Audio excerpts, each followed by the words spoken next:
As a girl boss, my opening question for every first date is, how will you handle being in the relationship with a woman who is significantly more successful and attractive with you? Easy. I just tell them, well, you're right on one of those things and not tell them which one. Anybody whose ego is so big where that is the opening statement, I don't want to really be around. You could actually be pretty, but if you act like this, I don't care how pretty you look. If you act like this, I already know you are icky on the inside.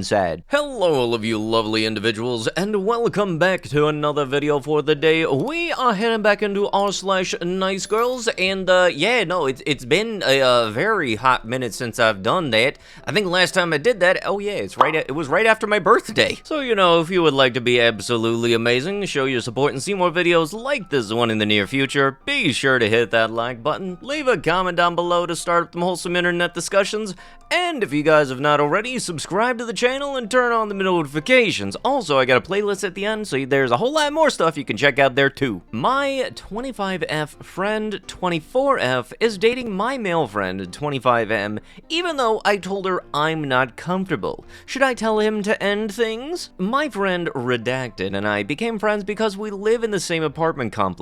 Blank and I both became friends since we was 19. Blank had a crush on me, but he's not my type. For 2 years he tried to get with me, but eventually he got the hint and we remained good friends. A month ago, I was hosting a kickback and that's where they met. Blank mentioned to me that he likes my friend and asked me to set him up. I said no. I told him if he likes her to speak to her himself, and he did. She asked me about him when he tried to talk to her, and I said he's a good guy. Neither one asked if I was even okay with them dating each other. They've been on a couple of dates, and I told Blank after her second date that I don't feel comfortable with this. I asked her to end things, but she said no, and that's unfair to ask her because she really likes him.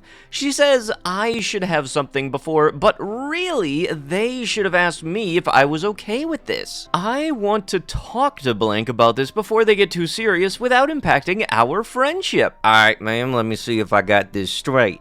Dude A was interested in you, you turned him down, you remained friends. Okay, that's cool. Now he wants to date another one of your friends, and for some reason you have a problem with that, but here's the thing though, what authority do you think you have? Ma'am, I hate to break it to you, but you can't have your cake and eat it too. You've already turned him down. You can't keep him around just because you want to. What were you expecting him to do? Go full on r/nice guy and be persistent and shit? Nope, God forbid a dude happen to move on. Men have one hot GF and their ego shoots through the freaking roof. Then they think, darn, if I pulled her, I can pull someone else. So you finally get the attention you want, then you forget the woman that put you there. It's always an ego thing, and you can't ever just be content with what you have. That's all I gotta say. Alas, it was not all she has to say. So, men always go running to girls when they break up because they need the attention and the ego boost. I see all your new girly friends / followers. And I hope when you marry your basic picture-perfect wife that I constantly haunt your mind of what you could have had if you would have kept your ego out of your butt and been content with the attention I gave you and not go searching for it anywhere else.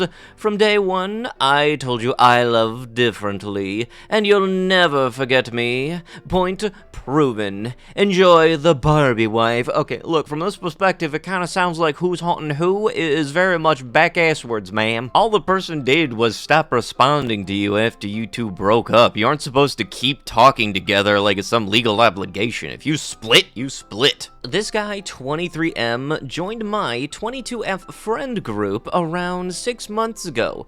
I instantly fell attracted to him as he is a very handsome guy and is sweet. At the start, we got along well and even spent some time without the others. I was certain that we would start dating soon.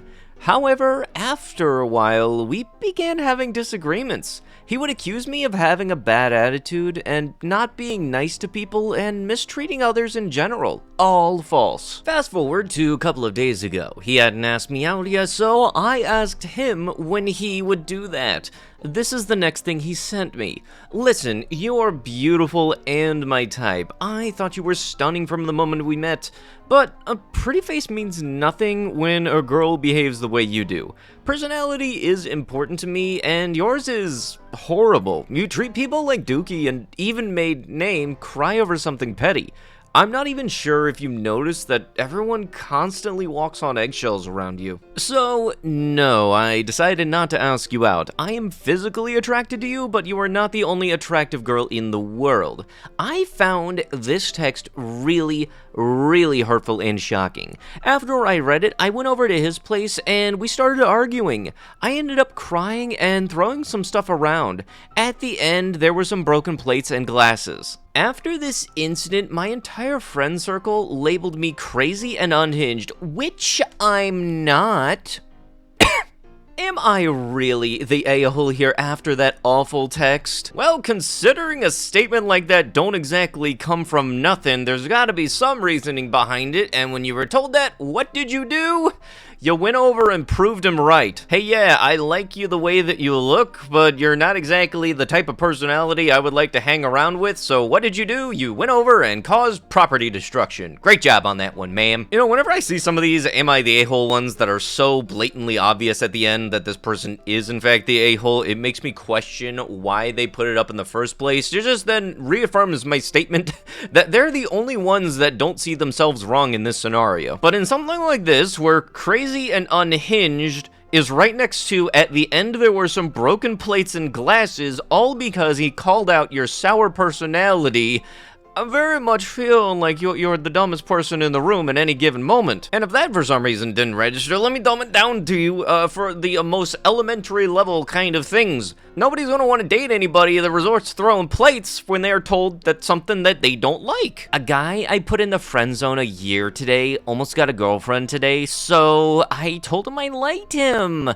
I don't, but I need him just in case. Hashtag backup plan. Ah, yes, from the makers of the friend zone, here comes the backup zone. See, why? No, let your friend be happy. This is stupid. This is not good. This is not a good character trait. If you turn down somebody who has an interest in you, and then they go to get into another relationship, you should have jack all of any type of stance when it comes to getting pissy about it. I don't want to date you, but at the same time, I don't want you dating anybody else. Alright, I'm gonna need a search crew to find out what the point of that was. If a man leaves after you've cheated, he clearly wasn't a real man. Real men would work through it and help you become a better woman. They accept you with all of your flaws. Ah yes, I love how one of those flaws being, I can't maintain the loyalty in my own relationship. You want to put that one on your dating profile, ma'am? Huh? No? Dang, you had me shocked there. Yeah, I just don't trust men who eat breakfast. Female trait. Ah, great, the female trait pose. Yeah, no, I love this about as much as I love motorboating a cactus. Something just don't sit right with me if a man watches movies alone. Okay, look here. If you don't want to watch the movies with him, and then go to watch a movie anyway, don't get pissy. Bottom line, there. I don't want my man to wear glasses. I feel like that's a little gay. Yeah, apparently it's gay to frickin' see. If anything, the only thing I don't like about wearing glasses is that I gotta essentially have a subscription for vision. A guy ordering dessert on a date is a new red flag for me. That's a female thing to do. For real. Ma'am, you just jealous because you ain't getting any. Like I've already stated before, ma'ams, if you act like this, please, for the love of God, make it forward that you act like this and put it on your dating profile. A question. What does it mean to hold space for someone else? It means that we are willing to walk alongside another person in whatever journey they are on without judging them, making them feel inadequate, trying to fix them, or trying to impact the outcome. When we hold space for other people, we open our hearts, offer unconditional support, and let go of judgment and control. I may not fully know who I am yet, as I am am still growing, but I definitely know who I am not. Well, considering the caption says, the day after cheating on me, my now ex-girlfriend posted this on social media, I'm fairly certain loyalty is the answer to that last bit. I don't owe explanations for my life choices or why I feel the way I do to anyone. Oh, I'm fairly certain if you still friends on Facebook with your ex, the ex can very much explain that now. Those that have truly loved me and supported me in my life would never ask it of me either. Thank you to the ones whom truly love me and don't dwell in cheap talk. Thank you for understanding the difficult things and accepting me on purpose without validation. We are perfectly imperfect by grand design, and I don't have to apologize for those things either. Thank you to my tribe that holds space for me.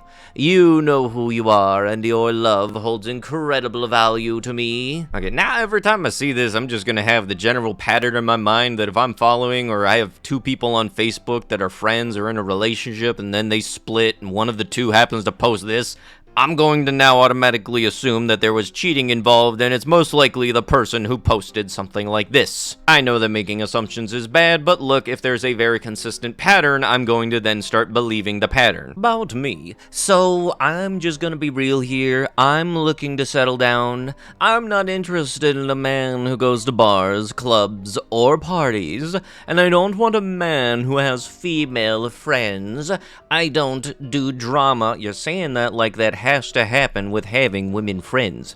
I'm looking to settle down and start a family. I own my own home. I don't need a man. I want a man. If you have a problem with a woman who's going to go through your phone, I'm not the one for you. I don't take things slow and I get attached quick. If you don't go to the gym, we can't talk. Sometimes the hardest part of being a great catch is accepting not everyone's hands are strong enough to hold you. Oh, and as per the caption, cheating on her boyfriend when they had a fight, then went on to post things like these after the breakup.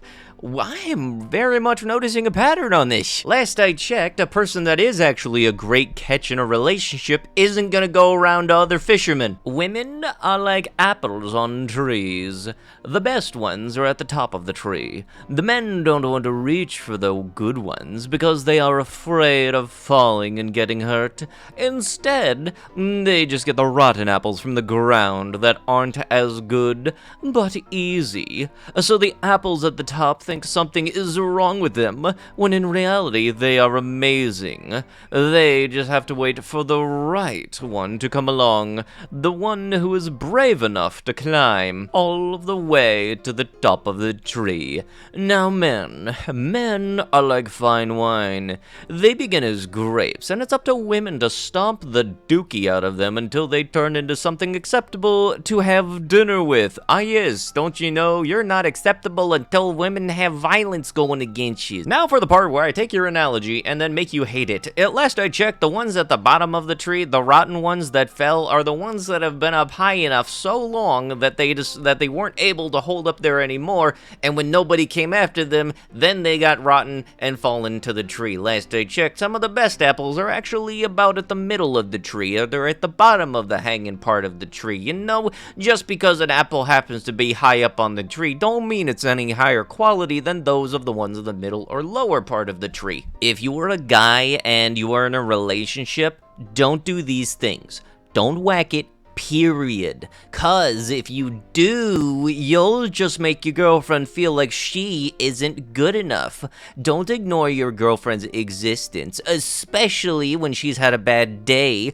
If she comes home, ma'am, hate to break it to you, if you act like this, saying that, oh yeah, you're not allowed to whack it, it's gonna make me feel bad. I don't want to come over to your place and then see 17 not so good dragons all around the house. Cause I'm honestly not sure what goes through your mind if you're thinking your boyfriend doing the wacky jacky is very much an attack on you as a character. That just doesn't correlate to anything, really. I'm gonna be saying that, but at the same time, somebody points out you got like a Buzz or a Woody, you know, the Toy Story characters and everything, you know for a fact that that's different card is all prepped and ready to go. You should not go out with me if do you smoke the green, drink, are a gym rat, or hang out with friends? If you said yes to any of these, it don't matter what excuse you give, don't waste my time messaging me, you aren't it. No, don't worry, they're not gonna spend any time messaging you. They're too busy, you know, relaxing, having a nice margarita, getting some exercise, or having a social life. Yeah, they definitely don't have any time to prioritize talking to some entitled, prissy little schmuck on the dating apps. Don't worry, you don't gotta worry about that a single bit. But with that, that is going to have to be it with the video. If you guys would love to be absolutely amazing, show your support, and see more videos like this one in the near future,